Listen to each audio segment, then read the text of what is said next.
नमस्कार, आप देख रहे हैं नेक्स्ट 9 न्यूज और मैं हूं आपके साथ मनीष कुमार सैन। कैसरगंज से बीजेपी के पूर्व सांसद ब्रजभूषण शरण सिंह बुधवार को अपना 68वां जन्मदिन मनाते हुए नजर आए। उनके जन्मदिन के मौके पर युवा ज्ञान शक्ति संगम कार्यक्रम का आयोजन किया गया। इस मौके पर प्रतिभा खोज परीक्षा में प्रथम स्थान पाने वाले मेधावियों को मोटरसाइकिल और स्कूटी से सम्मानित किया गया।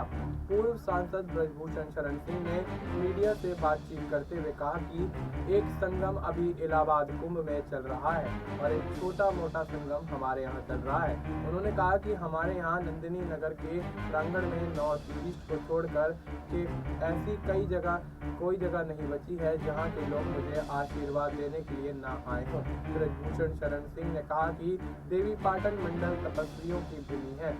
ऐसी भूमि सब जगह सबको नसीब नहीं होती।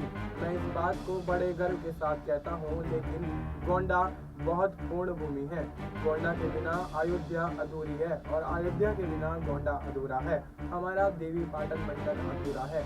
जब उनसे जबरदस्ती रिटायरमेंट किए जाने के सवाल को लेकर पूछा गया तो ब्रजभूषण शरण सिंह ने कहा कि ये बात कर्म में निकल गई। मैं भाषण दे रहा हूँ, लेकिन अगर मैं रिटायर हो गया तो क्या फर्क पड़ता है। उन्होंने आगे कहा कि यहाँ की 5 से 8 लोकसभा की जनता या मेरे जानने वाले नहीं चाहते थे कि मैं रिटायर हो जाऊं और आज भी नहीं चाहते हैं। रामचरितमानस की एक चौपाई पढ़ते हुए ब्रजभूषण शरण सिंह ने कहा कि जो पार्टी ने फैसला लिया है उस पार्टी के फैसले का स्वागत है।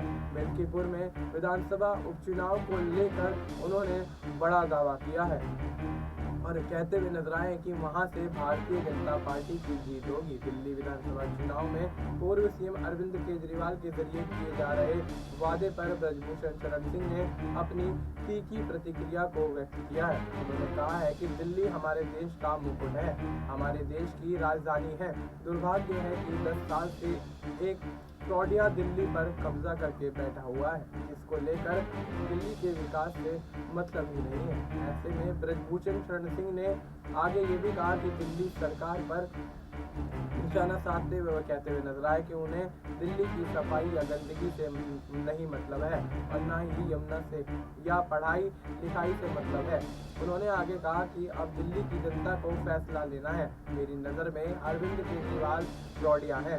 फ्रॉड करके ही अरविंद केजरीवाल ने सरकार बनाई है। अब ऐसे में ब्रजभूषण शरण सिंह के इस बयान के बाद क्या आम आदमी पार्टी इस पर पलटवार करती हुई नजर आएगी? क्या भारतीय जनता पार्टी के कैसरगंज से पूर्व सांसद ब्रजभूषण शरण सिंह का ये बयान भारतीय जनता पार्टी के लिए कहीं ना कहीं एक चुनौती बनता हुआ नजर आएगा? क्योंकि ब्रजभूषण शरण सिंह अक्सर अपना विवादित बयानों को लेकर जाने जाते हैं और ऐसे में इस तरह से अरविंद केजरीवाल को फ्रॉडिया कहना कहीं ना कहीं भारतीय जनता पार्टी की मुश्किलों को दिल्ली विधानसभा चुनाव में बढ़ाता हुआ नजर आ सकता है। फिलहाल आपको इस मुद्दे पर क्या कुछ लगता है, आप अपनी राय हमें कमेंट करके बता सकते हैं। बाकी देश और दुनिया से जुड़ी तमाम जानकारी के लिए आप देखते रहिए नेक्स्ट 9।